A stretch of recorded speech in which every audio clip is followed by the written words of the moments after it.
hypnosis with real clients facing genuine issues. Brought to you by the hypnotherapist demanded by celebrities, CEOs, and even royalty, Adam Cox. These recordings took place live from Adam's clinic in London's world-famous Harley Street. So, get yourself comfortable and enjoy today's episode of The Hypnotist.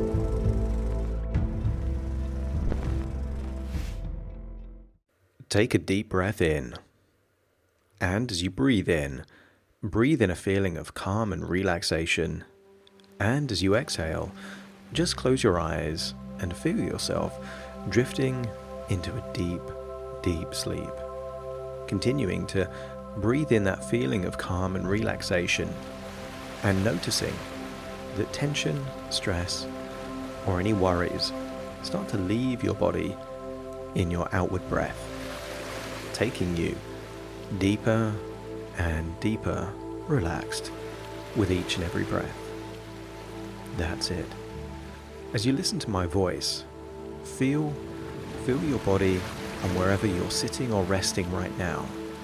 Notice the feeling of your body and whatever it's touching. Notice the feeling that when you breathe in through your nose, you can feel your chest or your diaphragm rise, and as you exhale, just notice that your body sinks deeper into the chair, sofa, or bed. That's it, deeper and deeper, relaxed. And I want you to use the power of your imagination to imagine that you are in a palace in ancient Greece. I want you to imagine that you are on the top floor of the palace, and there is a large spiral staircase made of marble that leads down into the reception. Perhaps you can notice that there is gold trim on the banister of the staircase. You can see the impressive decorations around the palace. But just notice that you are on the top of the staircase, and you will walk down the staircase as I count downwards from 10 to 1. And with each descending number, your body will become deeper relaxed. Your body will become deeper relaxed. You will notice that muscles relax more and more, and with every breath and every heartbeat, you will feel like you're going deeper and deeper into a state of pleasant relaxation. You are at the top of the staircase, and let's count down now as you start taking steps down the staircase. 10, taking that first step down this ancient Greek palatial staircase. That's it, feeling yourself go 10% deeper and deeper. Relax. 9, another step down the staircase, perhaps imagining what it would feel like for your feet to tread on the marble stairs. That's it. 8, another 10% deeper and deeper relaxed. That's it. 7, perhaps you can imagine your hand feeling the banister, and notice your whole body is either getting heavier or lighter, more floaty, or feeling more deeply relaxed with each step down the marble staircase. 7, and then 6, deeper and deeper relaxed. 5, halfway down the staircase now in this palace in ancient Greece. That's it. 5, and then 4, deeper and deeper relaxed. That's it. Perhaps you can even notice the bright Greek sun, the blue skies, shining light in through a nearby window. 3, down the staircase again, deeper and deeper relaxed. 2, and 1, 0 now. Arriving at the base, the very bottom of the staircase, feeling so deeply, deeply relaxed. And I want you to imagine that somewhere nearby is a very, very ancient Greek sofa, fit for a king. And I want you to imagine that you feel so relaxed at the bottom of this staircase that you want to make yourself comfortable on this ancient Greek sofa, and you do.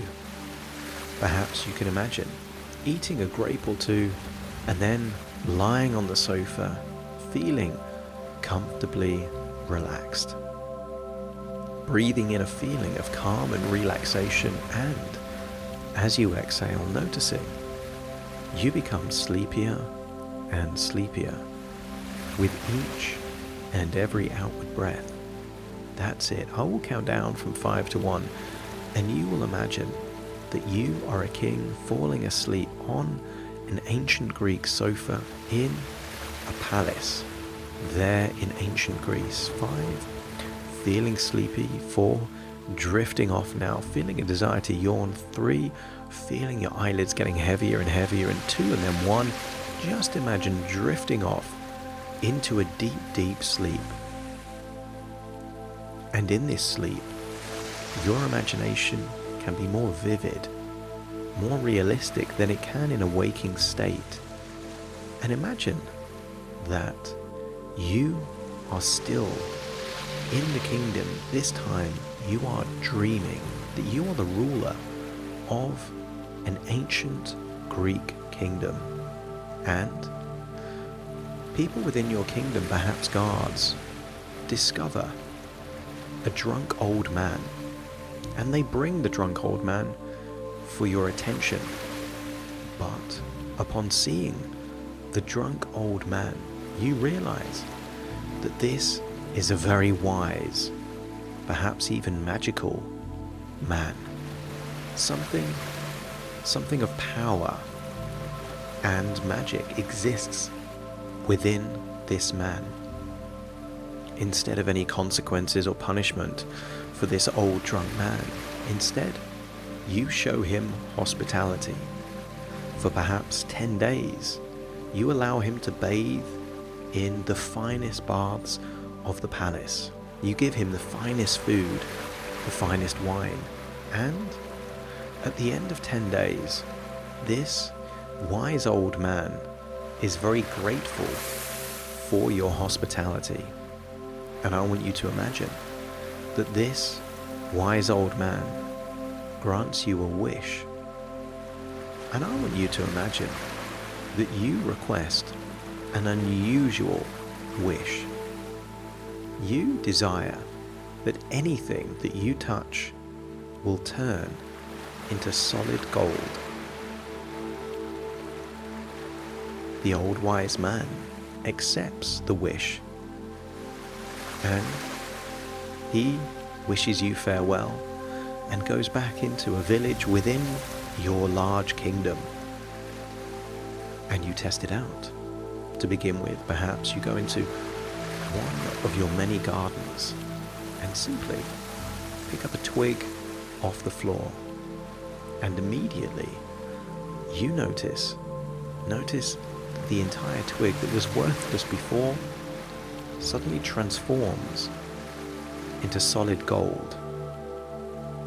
You try it with something else. You pick up a flower, a rose perhaps, and right before your eyes, you can't believe it. The rose and the stem and all the thorns turn into gleaming, shiny gold. You try it with many things that were worthless before. You touch them, perhaps a pebble or a rock, and right before your eyes, just imagine that pebble or rock turning into solid gold. And even then, in ancient Greece, gold was a valuable commodity. And the fact that you had this gift, this Midas touch of turning worthless things into gold, made you effectively an alchemist, turning what is worthless into something of value. And I want you to imagine how excited you feel being able to create infinite wealth at your fingertips. I want you to explore perhaps things in your kingdom. Maybe you see something as simple as an apple. You touch the apple, and what was just a piece of fruit now turns into a very precious object made of solid gold.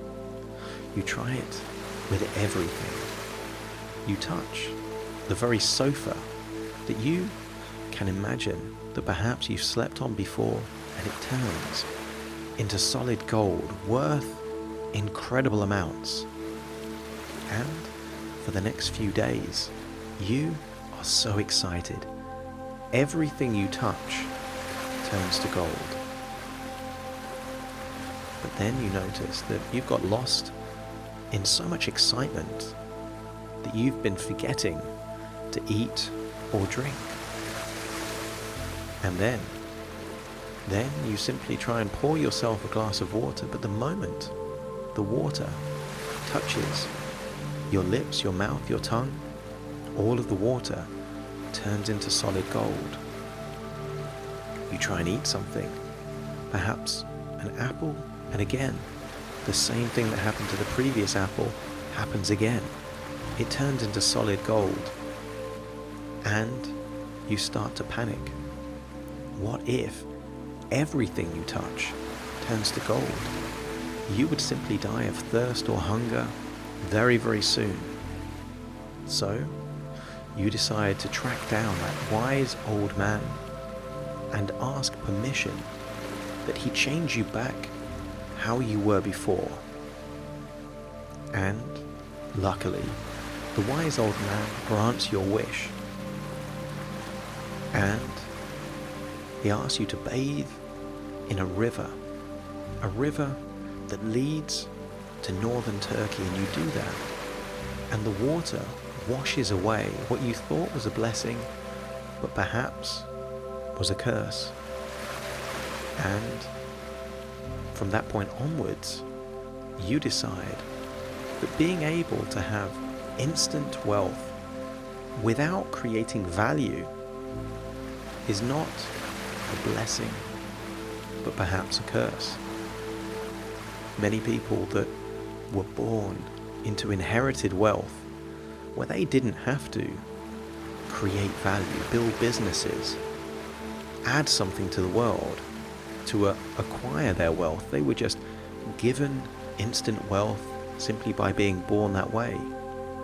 In many cases, don't really value money. And you now acknowledge that being able to create wealth is a blessing if it is linked to creating value for other people. And I want you to think there, as a king in that kingdom, imagining a future, perhaps far into the future, of someone that you admire that can simply create opportunities wherever they go. Maybe they're exceptional at coming up with ideas to make businesses, or solve problems, or create art or inventions that really make a difference in the world. I want you to think of someone that, metaphorically speaking, has the Midas touch, that if they attempt to build a business, that business does very well. If they start investing in a particular area, they seem to do well in that area of business. Whatever they put their hand to, generally they achieve success. And I want you to imagine that person vividly, and imagine walking into that person so you get to be them for a while. And I want you to feel that whatever they believe about new opportunities, whatever their thoughts are about creating new ideas, new businesses, or new solutions to old problems, is now accessible to you. I want you to feel that the real Midas touch, the ability to create something from nothing, to create wealth by giving value in the world, now belongs to you. And I want you to think about what kind of future in the real world you could create by having the real Midas touch. What business ideas could you come up with? What incredible solution can solve an ancient problem? And I want you to think about what you would do if you could create as much wealth as you would want simply because you can do something that creates value for other people. What new business would you create? What new invention would you invent? What new piece of literature or art would you create that the world would want? Imagine that you have the Midas touch, that you can create as much wealth as you would want in the world, not by taking, but by giving. Incredible experiences, incredible value, solutions where previously there were problems, amazing experiences where before there was just transactions. Imagine that you are unlocking the Midas touch within you, that the real Midas touch is in solving problems and creating value. That is now unlocked within you. And imagine that you're no longer dreaming about someone in the future. Imagine there you are, just a king in an ancient kingdom having a dream about someone in the future. And then you realize that this itself is just a dream, that there was no old wise man giving you secret powers. Perhaps this is just a dream of a king who's fallen asleep there on a sofa. And as you start to wake up from that sleep, that nap on that sofa, and you find yourself in an ancient palace, ruling a large kingdom. As a king, you decide then and there that your true power is about creating value for other people, not taking value from what's around. I want you to get a sense that a king within a kingdom has so much influence that they are able to create value for the people in the kingdom. And then you realize that this is just a thought within a thought, and actually you are listening to my voice exactly where you are right now. And you are not an ancient king in an ancient Greek kingdom. You are you living in your world, in your time. And imagine that the same principles of creating value for others, having the real Midas touch, where any opportunity that you decide to commit to, you are highly confident that you will make that opportunity successful, that you will have a desire to be wealthy, not as a result of good fortune or luck. You will have a desire to become wealthy, directly proportionate to the value that you create in the world. And that desire to create the value is aligned with your special talents, passions, and area of knowledge or expertise. Essentially, you get to become rich and wealthy by doing what you're good at, doing what you love, and doing the kind of things that people need. And so, just imagine what that would be like over the next few weeks, months, and years.